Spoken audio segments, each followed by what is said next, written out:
Sarnath as well. Anagha की माँ जो उसे स्टेशन पर छोड़ने आई थी, उन्होंने टीचर को कहा कि आप बच्चों को बुद्धा के बारे में बताएं और उन्हें सारनाथ भी ले जाकर दिखाएं। The story of the Buddha, Buddha की कहानी। Siddhartha, also known as Gautama, the founder of Buddhism, was born about 2500 years ago. Siddharth, जिन्हें हम गौतम के नाम से भी जानते हैं और जो बुद्धिज्म के फाउंडर थे, उनका जन्म 2500 साल पहले हुआ था। This was a time of rapid change in the lives of people. इस समय लोगों के जीवन में बहुत तेज बदलाव हो रहे थे। As you saw in chapter 5, some kings in the mahajanapadas were growing more powerful। जैसा कि हमने पिछले चैप्टर 5 में देखा है कि कुछ राजा जो कि महाजनपद के राजा थे, वे ज्यादा पावरफुल होते जा रहे थे। New cities were developing and life was changing in the villages as well। See chapter 9। नए नए शहर डेवलप हो रहे थे, नए नए शहर बन रहे थे और गांवों का जीवन भी बदल रहा था। Many thinkers were trying to understand these changes in the society। बहुत सारे जो सोचने वाले थे, जो थिंकर थे, उन्होंने समाज में हो रही इस बदलाव को समझने की कोशिश की। They also wanted to try and find out the true meaning of life. Thinkers जीवन के असली मतलब को भी जानना चाहते थे, जीवन के सार को जानना चाहते थे। The Buddha belong to a small gana known as the Sakya gana and was a क्षत्रिय। गना और संघा के बारे में हमने पिछले चैप्टर में पढ़ा है, चैप्टर 5 में। ये लोगों का समूह होता था, इसमें बहुत सारे राजा होते थे जो मिलके राज चलाते थे, डिसीजंस लेते थे। तो बुद्धा भी ऐसे ही एक गण से आते हैं जिसका नाम साक्य गण है और बुद्धा क्षत्रिय थे। When he was a young man, he left the comforts of his home in search of knowledge। जब बुद्धा युवा थे, यंग थे, तभी उन्होंने अपना घर बार छोड़ दिया और वे ज्ञान की तलाश में, नॉलेज के सर्च में निकल गए। He wandered for several years, meeting and holding discussions with other thinkers। वे बहुत सालों तक घूमते रहे, दूसरे सोचने वाले लोगों से, थिंकर्स से वे मिले, उनके साथ डिस्कशंस की, मीटिंग्स की। He finally decided to find his own path to realization and meditated for days on end under a peepal tree at Bodh Gaya in Bihar, where he attained enlightenment। In thinkers से discussion करने के बाद, meeting करने के बाद finally उन्होंने decide किया कि वे रियलाइजेशन का, ज्ञान पाने का रास्ता खुद ढूंढेंगे। बोध गया में एक पीपल के पेड़ के नीचे बैठ के वो बहुत दिनों तक ध्यान करते रहे, मेडिटेट करते रहे और वहीं उन्हें ज्ञान की प्राप्ति हुई, एनलाइटनमेंट अटेन हुआ। After that he was known as Buddha और द वाइज वन। और ज्ञान की प्राप्ति के बाद, एनलाइटनमेंट के बाद, लोग उन्हें बुद्धा कहने लगे, बुद्धा के नाम से वे जाने गए और बुद्धा का मतलब होता है वह जो बुद्धिमान हो, wise one. He then went to Sarnath near Varanasi where he taught for first time. ज्ञान की प्राप्ति के बाद वे वाराणसी गए जहाँ पे उन्होंने पहली बार शिक्षा दी, पहली बार लोगों को सिखाया। He spent the rest of his life traveling on foot, going from place to place,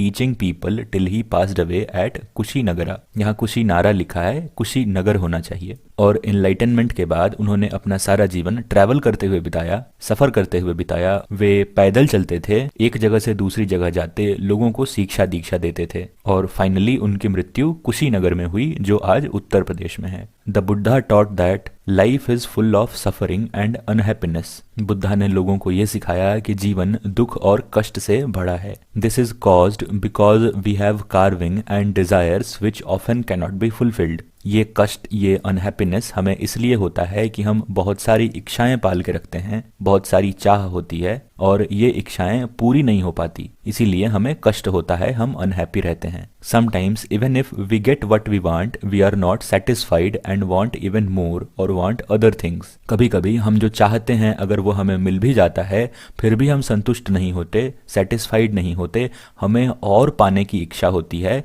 या फिर और दूसरी चीजें पाने की इच्छा होती है। The Buddha describe this as thirst और तन्हा। बुद्धा ने इस चीज को प्यास, लालसा, पाने की इच्छा या तन्हा, तृष्णा कहा है। तो ये जो कांस्टेंट कार्विंग है, कांस्टेंट डिजायर है, इसे ही प्यास, तृष्णा या तन्हा कहा गया है। He taught that this constant carving could be removed by following moderation in everything. उन्होंने सिखाया कि आत्म संयम से, संतोष करके, ये जो और ज्यादा पाने की इच्छा है इसे खत्म किया जा सकता है, हटाया जा सकता है। He also taught people to be kind and to respect the lives of others, including animals। उन्होंने ये भी सिखाया कि लोगों को दयालु होना चाहिए और दूसरे के जीवन की रेस्पेक्ट करनी चाहिए, आदर करना चाहिए, हमें जानवरों के जीवन का भी आदर करना चाहिए, उन्हें भी नहीं मारना चाहिए। He believed that the results of our action called karma, whether good or bad, affect us both in this life and the next. उनका ये मानना था कि हम जो भी काम करते हैं, अच्छे या बुरे, जिसे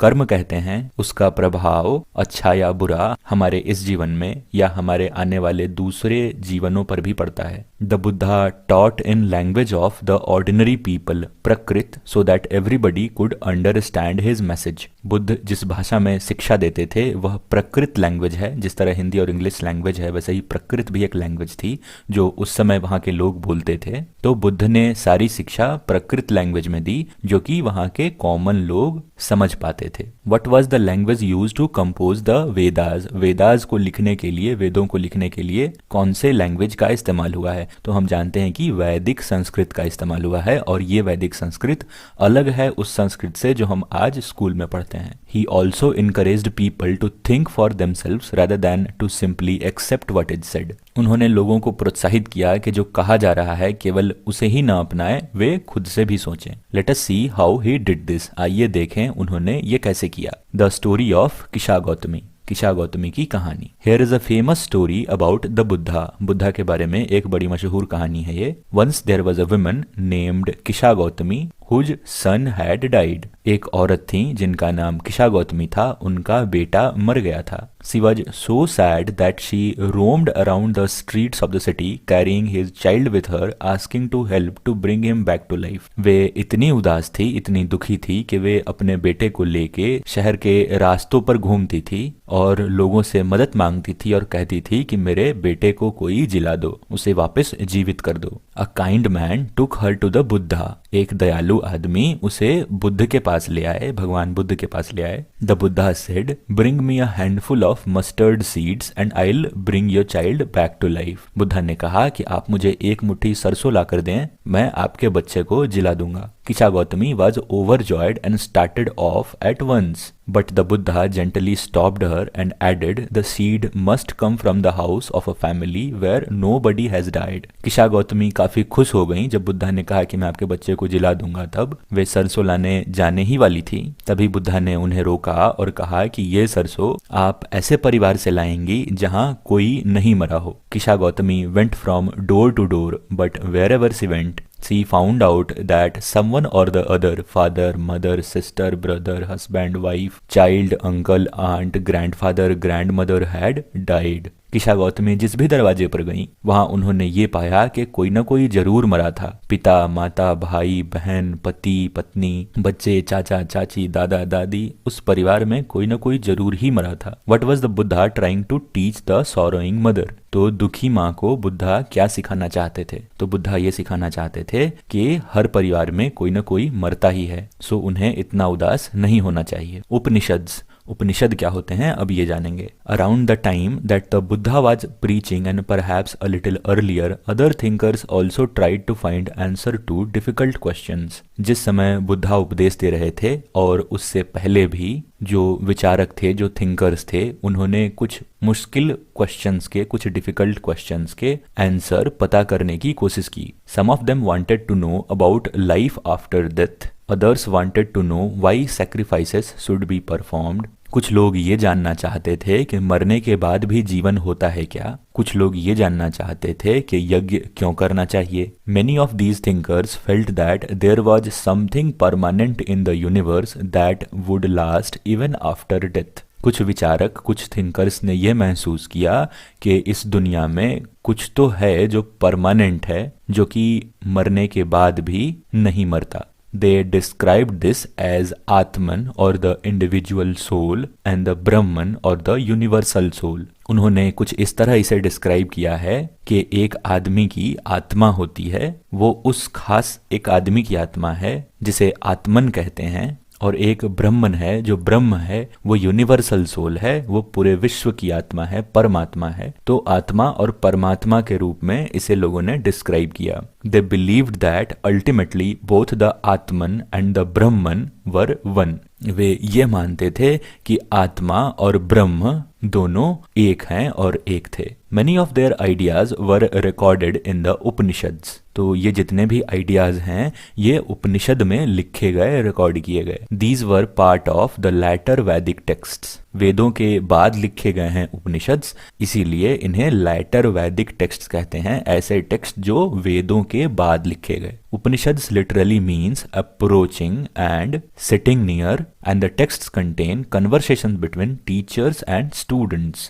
उपनिषद का शाब्दिक अर्थ है पास आकर बैठना. उपनिषद 3 शब्दों से बना है, उप प्लस नी प्लस शद. उप का अर्थ है पास में, नी का अर्थ है निष्ठा पूर्वक, आदर सहित, और शद का अर्थ है बैठना. सो उसे ही यहाँ लिखा है अप्रोचिंग एंड सिटिंग नियर, पास आकर बैठना. और इन उपनिषदों में क्या होता था, तो टीचर और स्टूडेंट के बीच का कन्वर्सेशन होता था, बातचीत होती थी. आइए अब ऊपर का बचा हुआ पाठ पढ़ते हैं. 6 schools of Indian philosophy. Over centuries, India's intellectual exploration of truth has come to be represented by 6 systems of philosophy. सदियों से भारत में सच की जो खोज हुई है उसे फिलॉसफी के 6 सिस्टम्स से रिप्रेजेंट किया जाता है. फिलॉसफी के 6 ब्रांचेस हैं, 6 शाखाएं हैं. These are known as Vaisheshika, न्याय, सांख्य, योग, पूर्व मीमांसा एंड वेदांता और उत्तर मीमांसा. ये फिलॉसफी के 6 ब्रांचेस हैं, 6 शाखाएं हैं, जिन्हें 6 schools of Indian philosophy कहा जाता है. तो ये 6 हैं. These 6 systems of philosophy are said to have been found by sages Kanada, Gautama, Kapila, Patanjali, Jaimini and Vyasa. तो ये जो फिलॉसफी के 6 सिस्टम्स हैं ये 6 ऋषियों के द्वारा, 6 साधुओं के द्वारा बनाई गई हैं. और ये क्रमशः 6 साधु हैं. इनका नाम कनद, गौतम, कपिल, पतंजलि, जैमिनी और व्यास है. ये सारे मुनि थे. These philosophies still guide scholarly disclosures in the country. आज भी जब कभी स्कॉलर लोगों के बीच में चर्चा होती है तो इन फिलोसफीज को यूज किया जाता है. German born British indologist Friedrich Max Muller has observed that the 6 systems of philosophy were developed over many generations with contributions made by individual thinkers. Friedrich Max Muller, जिनका जन्म जर्मनी में हुआ था और वे ब्रिटिश से आए भारतविद थे, भारत के बारे में स्टडी करते थे, उन्होंने ये ऑब्जर्व किया है कि ये फिलॉसफी का जो 6 सिस्टम है, 6 ब्रांचेस हैं, इन्हें डेवलप होने में पीढ़ियां लगी हैं, जनरेशंस लग गए हैं, और हर थिंकर ने, हर सोचने वाले ने थोड़ा थोड़ा कंट्रीब्यूट किया है इसमें. However, today we find an underlying harmony in their understanding of truth, although they seem distinct from each other.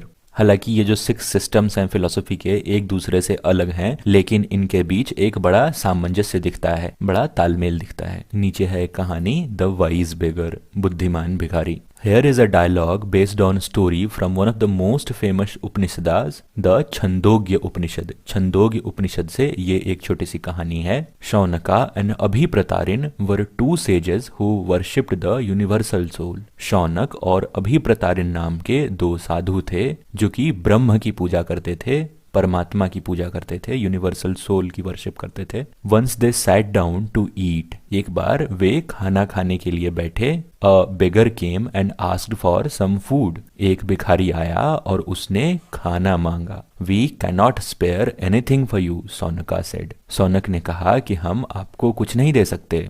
Learned sirs, whom do you worship, the beggar asked. उन्होंने कहा कि हे विद्वानों, आप किस भगवान की पूजा करते हैं, किसकी पूजा करते हैं. The universal soul, Abhipratarin replied. Abhipratarin ने कहा कि हम ब्रह्म की पूजा करते हैं, यूनिवर्सल सोल को पूजते हैं. It means that you know that the universal soul fills the entire world. तो बेगर ने कहा कि ओ, इसका मतलब है कि आप ये जानते हैं कि जो यूनिवर्सल सोल है, जो ब्रह्म है, वो पूरी दुनिया में विद्यमान है, पूरी दुनिया में है. Yes yes we know that, the sages nodded. तो ये जो 2 साधु थे, अभिप्रतारिन और शौनक, उन्होंने सर हिलाया और कहा कि हाँ, हम ये जानते हैं. If the universal soul fills the whole world, it fills me too, who I am but a part of the world, the beggar asked. फिर भिखारी ने पूछा कि अगर आप ये जानते हैं कि यूनिवर्सल सोल ब्रह्म पूरी दुनिया में है, तो वो मेरे अंदर भी होगा. मैं कौन हूँ, मैं भी तो दुनिया का एक हिस्सा हूँ, बेगर ने कहा. You speak the truth, O young ब्राह्मण.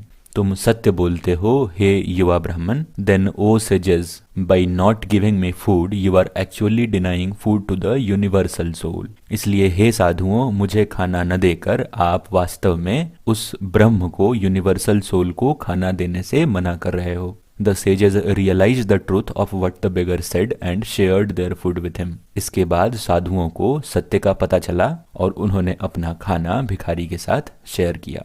How did the beggar convince the sages to share their food with him? भिखारी ने कैसे कन्विंस किया, तो ये कन्वर्सेशन आपको बताएगी। हमने उपनिषद के बारे में देखा था कि उपनिषद का मतलब होता है पास आके निष्ठापूर्वक बैठना, और उपनिषदों में टीचर और स्टूडेंट के बीच का कन्वर्सेशन लिखा होता है। Often ideas were presented through simple dialogue. तो जितने भी आइडियाज थे, विचार थे, वो छोटी छोटी कन्वर्सेशन, छोटी छोटी डायलॉग्स के द्वारा प्रेजेंट किया गया है। Most Upanishadic thinkers were men, specially Brahmins and rajas. उपनिषदों में जिन थिंकर्स के विचार लिखे गए हैं वे खास करके पुरुष थे, स्पेशली ब्राह्मण्स थे या फिर राजा थे।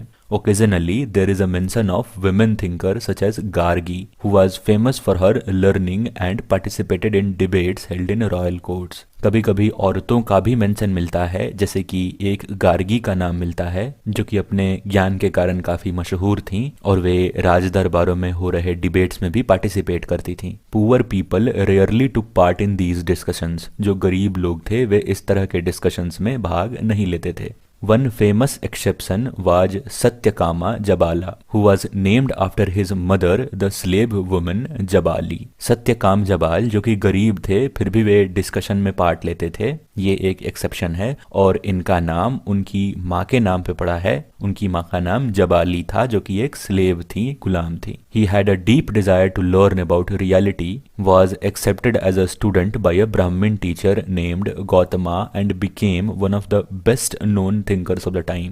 सत्यकाम जबाल को सीखने की बड़ी तीव्र इच्छा थी और एक टीचर जो कि ब्राह्मण थे उन्होंने उसे एज अ स्टूडेंट एक्सेप्ट किया था, अपना शिष्य माना था, और उस टीचर का नाम गौतम था। और बाद में जाके ये सत्यकाम जबाल बहुत बड़े थिंकर बने उस समय के। Many of the ideas of the Upanishads were later developed by the famous thinker Sankaracharya, about whom you will read in class 7. और उपनिषद के बाद के आइडियाज शंकराचार्य के द्वारा डेवलप किए गए हैं, जिनके बारे में हम क्लास 7 में पढ़ेंगे। पाणिनि द ग्रामेरियन, पाणिनि जिन्होंने ग्रामर बनाया, उनके बारे में। This was also the time when other scholars were at work. इस समय और दूसरे स्कॉलर्स भी और दूसरे ज्ञानी लोग भी काम कर रहे थे। One of the most famous was Panini, who prepared a grammar for Sanskrit. इनमें से सबसे मशहूर पाणिनि हैं जिन्होंने संस्कृत का ग्रामर लिखा है, व्याकरण लिखा है। He arranged the vowels and the consonants in a special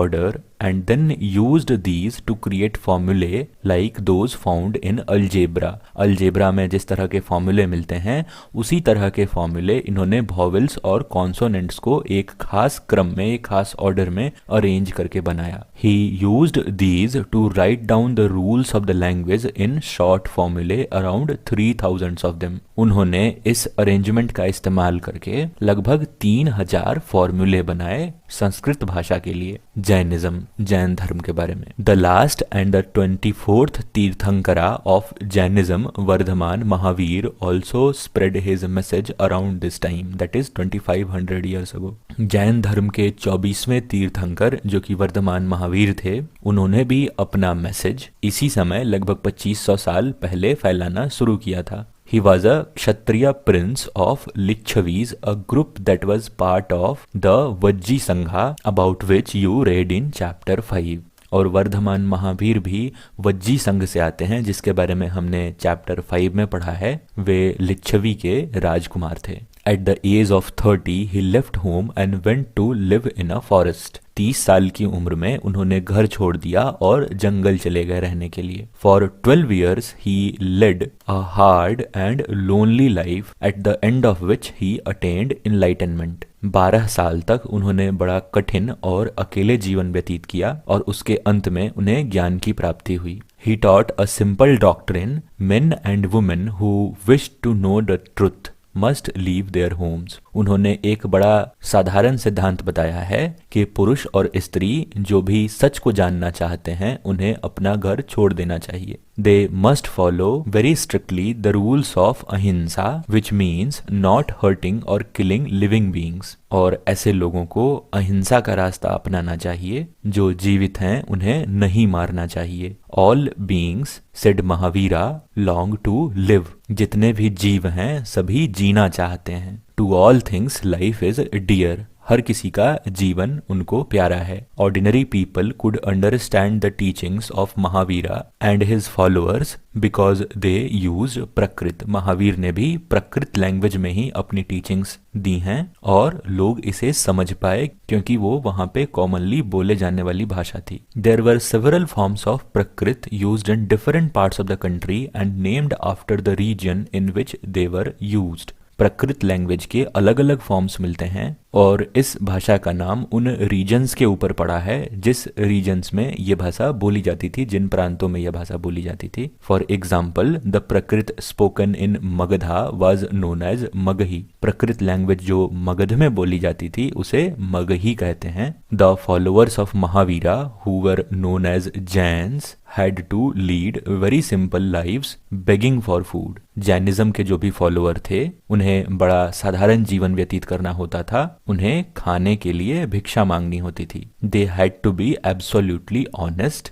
and were specially asked not to steal। उन्हें पूरे तरीके से ईमानदार होना होता था और उन्हें चोरी नहीं करनी होती थी। Also they had to observe celibacy। उन्हें ब्रह्मचर्य का पालन करना होता था। And men had to give up everything including their clothes। पुरुषों को सब कुछ त्याग देना होता था, यहाँ तक कि कपड़े भी। हम आज भी देखते हैं कि जो जैन मुनि होते हैं वो कपड़े नहीं पहनते। Jaina, the word Jaina comes from the term jina meaning conqueror. Jain जो शब्द है वो जिन शब्द से आया है जिसका मतलब होता है कंकरर, जिसने जीत लिया हो। It was very difficult for most of men and women to follow these strict rules. तो ये जो स्ट्रिक्ट रूल्स थे जैन धर्म के, ये पुरुषों और औरतों को फॉलो करने में काफी कठिनाई होती थी। Nevertheless, thousands left their homes to learn and teach this new way of life। इसके बावजूद भी हजारों लोगों ने अपने घर छोड़ दिए और जैन धर्म की टीचिंग्स सीखी और औरों को सिखाई। Many more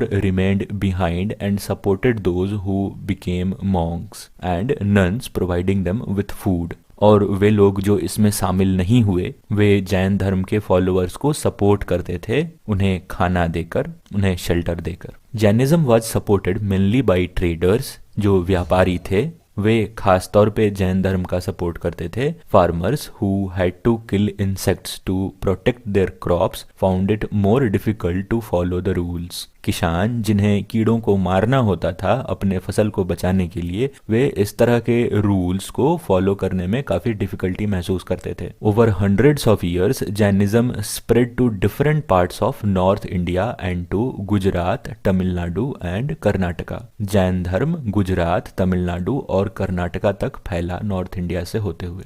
The teachings of Mahavira and his followers were transmitted orally for several centuries। काफी सदियों तक जो भगवान महावीर की टीचिंग्स थी वे मुंह से बताई जाती थी, ओरली बताई जाती थी। They were written down in the form in which they are presently available at a place called Vallabhi in Gujarat about 1500 years ago। तो वाल्भी गुजरात में ये जो टीचिंग्स हैं जैन धर्म की ये लिख के रखी हुई हैं और ये लगभग 1500 साल पहले लिखी गई थी। द संघा, both the Mahavira and the Buddha felt that only those who left their Holmes could gain true knowledge. Buddha और महावीर दोनों ऐसा महसूस करते थे कि जिन्होंने अपना घर छोड़ दिया है वही ज्ञान को, सही ज्ञान को पा सकते हैं। They arranged for them to stay together in the sangha, an association for those who left their homes. उन्होंने संघ बनाए उन लोगों के लिए जिन्होंने अपना घर छोड़ा है ताकि वे इस संघ में यहाँ पे एक साथ रह सकें। The rules made for Buddhist sangha were written down in a book called Vinaya Pitaka. Vinaya Pitaka नाम की एक किताब में बुद्धिस्ट संघ के नियम लिखे गए हैं। From this, we know that there were separate branches for men and women. पुरुषों के लिए और औरतों के लिए अलग अलग संघ थे, हम यहाँ से ये बात जानते हैं. All men could join the संघा, however children had to take the permission of their parents and slaves that of their masters. जितने भी पुरुष थे वे इन संघों को ज्वाइन कर सकते थे, लेकिन बच्चों को अपने माता पिता की परमिशन लेनी होती थी और जो गुलाम थे उनको अपने मालिक की परमिशन लेनी होती थी. Those who worked for the king had to take his permission and debtors that of creditors. जो राजा के लिए काम करते थे उन्हें राजा से परमिशन लेनी होती थी और जो कर्जदार थे उन्हें अपने देनदारों से परमिशन लेनी होती थी, जिनसे उन्होंने पैसे लिए हैं उनसे परमिशन लेनी होती थी. Women had to take their husbands permission. औरतों को अपने पतियों से परमिशन लेनी होती थी. Men and women who joined the संघा led simple lives. जिन पुरुष औरतों ने इन संघों को ज्वाइन किया वे बड़े साधारण तरीके से जिए, सिंपल लाइफ जिया उन्होंने. They meditated for most of the time and went to cities and villages to beg for food during fixed hours. वे ज्यादातर समय ध्यान करते थे और भिक्षा मांगते थे अपने खाने का, और ये भिक्षा मांगने का समय फिक्स था, कुछ घंटे तक ही वे भिक्षा मांगते थे. That is why they were known as bhikshus. The प्रकृत word for renouncer, beggar. ये प्रकृत वर्ड है जो कि beggar के लिए यूज किया जाता है. And भिक्षुनीज, जो विमेन भिक्षु बनती थी उन्हें भिक्षुनीज कहते थे. They taught others and helped one another. वे एक दूसरे को सिखाते थे और उनकी मदद करते थे. They also held meetings to settle any quarrels that took place within the संघा. संघ में जो भी लड़ाई झगड़े होते थे उसे सेटल करने के लिए, उसे शांत करने के लिए वे मीटिंग्स भी रखते थे. Those who joined the संघा included Brahmins, Kshatriyas, merchants, laborers, barbers, courtesans and slaves. लोग जिन्होंने संघ ज्वाइन किए वे ब्राह्मण थे, क्षत्रिय थे, व्यापारी थे, मजदूर थे, नाई थे, वैश्याएं थी या दास थे. Many of them wrote down the teachings of the Buddha. इनमें से ज्यादातर लोगों ने बुद्ध ने जो शिक्षा दी उसे लिखा. Some of them also composed beautiful poems describing their life in the संघा. कुछ लोगों ने कविताएं भी लिखी अपने जीवन को बताते हुए कि संघ में उनका जीवन कैसा था. List any two ways in which the संघा described in this lesson was different from the one mentioned in chapter 5. Were there any similarities? तो एक संघ जो यहाँ मेंशन है और एक संघ जिसका मेंशन चैप्टर 5 में था, उन दोनों में क्या डिफरेंसेस हैं, क्या सिमिलरिटीज है वो बतानी है. तो ये संघ मोस्टली रिलीजियस था. इसमें लोग मेडिटेट करते थे, भिक्षा मांगते थे, एक साथ रहते थे. यहाँ कोई राजा नहीं था. और चैप्टर 5 वाले संघ में बहुत सारे लोग मिलके राज चलाते थे, सबको राजा कहा जाता था. कोई रिलीजियस एसोसिएशन नहीं था उनका, कोई खास तरह के रूल्स वो फॉलो नहीं करते थे. इस तरह की टीचिंग्स का कोई सीन नहीं था वहाँ. मोनेस्ट्रीज जहाँ पे मॉन्क्स रहते हैं. To begin with both Jaina and Buddhist monks went from place to place throughout the year teaching people. Buddhist या जैन मुनि एक जगह से दूसरी जगह जाते थे और लोगों को शिक्षा दीक्षा देते थे. The only time they stayed in one place was during the rainy season when it was very difficult to travel. एक ही समय पे वे एक जगह पे रुकते थे और वो था रेनी सीजन, बरसात के मौसम में, क्योंकि बरसात के मौसम में ट्रैवल करने में काफी कठिनाई होती थी. Then their supporters built temporary shelters for them in gardens और they lived in natural caves in hilly areas. जो इनके सपोर्टर्स थे वे बगीचों में इनके लिए टेम्पररी घर बना देते थे या फिर वे नेचुरल केव्स में रहते थे, गुफा में रहते थे पहाड़ी इलाकों के. As time went on, many supporters of the monks and nuns and they themselves felt the need for more permanent shelters and so monasteries were built. आगे चल के इन मॉन्क्स ने, साधुओं ने ये महसूस किया कि उन्हें एक परमानेंट शेल्टर चाहिए जहां वो रह सकें, और इसके बाद मॉनेस्ट्रीज बनाई गई, विहार बनाए गए. These were known as विहार्स. इन्हें विहार कहते हैं. The earliest viharas were made of wood and then of brick. सबसे पहले जो विहार बने वे लकड़ी से बनाए गए और बाद में जाके ईंटों से बनाए गए. Some were even in caves that were dug out in hills, specially in western India. कुछ विहार पहाड़ों में भी खुदाई करके बनाए गए, खास करके वेस्टर्न इंडिया में. और बुद्धिस्ट टेक्स्ट टेल्स अस, एक बुद्धिस्ट टेक्स्ट में ये लिखा है कि just as the waters of river lose their names and separateness when they flow into the mighty ocean, so are varnas ashramas and ranks and family forgotten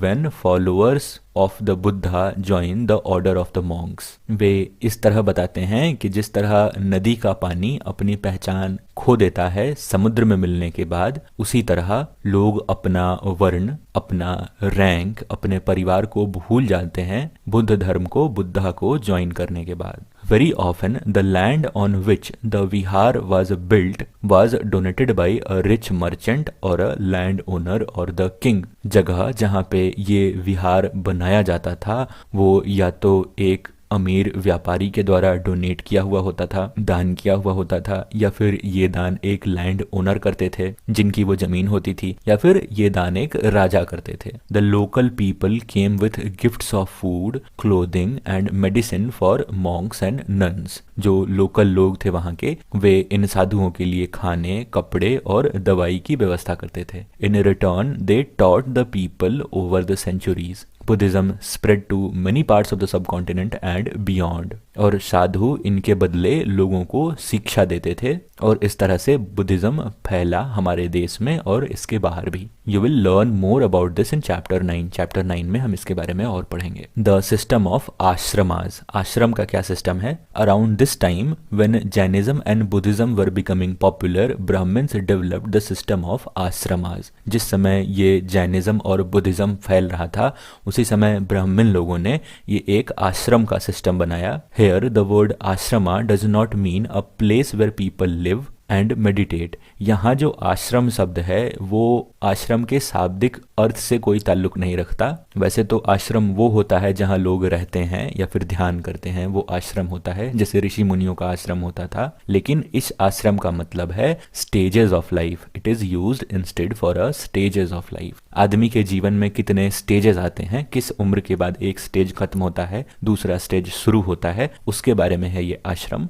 4 ashramas were recognised. 4 आश्रम के बारे में हमें पता है। एक है ब्रह्मचर्य आश्रम, दूसरा है गृहस्थ आश्रम, तीसरा है वानप्रस्थ आश्रम और चौथा है संन्यास आश्रम। Brahmin, Kshatriya and Vaishya men were expected to lead simple lives and study the Vedas during the early years of their life, brahmacharya.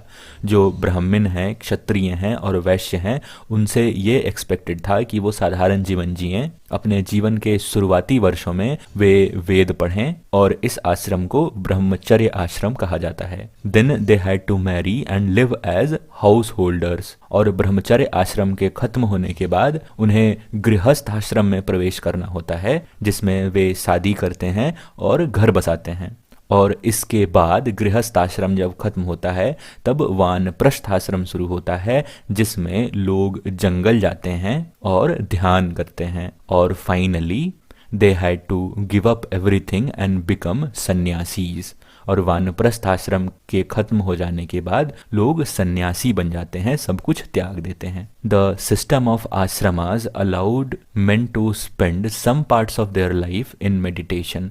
Generally, women were not allowed to study the Vedas and they had to follow the ashramas chosen by their husbands. आमतौर पे औरतों को वेद पढ़ने की इजाज़त नहीं थी और उन्हें वही आश्रम चुनना होता था जो उनके पति चुनते थे। और इस आश्रम से एक फ़ायदा यह हुआ कि लोग अपने जीवन का कुछ समय ध्यान करते हुए, मेडिटेट करते हुए बिताते थे। In what ways was the system of ashramas different from life in the sangha. तो ये जो संघ के बारे में हमने ऊपर पढ़ा, इस संघ के जीवन से इन आश्रम वाले लोगों का जीवन किस तरह डिफरेंट है। What are the varnas mentioned here. कौन कौन से वर्ण यहाँ पे मेंशन है? तो ब्राह्मण मेंशन्ड है, क्षत्रिय मेंशन्ड है, वैश्य मेंशन्ड है, जो कि इस आश्रम वाले सिस्टम में पार्टिसिपेट कर सकते थे। Were all 4 varnas allowed to participate in the system of ashramas. तो चारों वर्ण का नाम नहीं है यहाँ पे। शूद्र आश्रम में पार्टिसिपेट नहीं कर सकते हैं,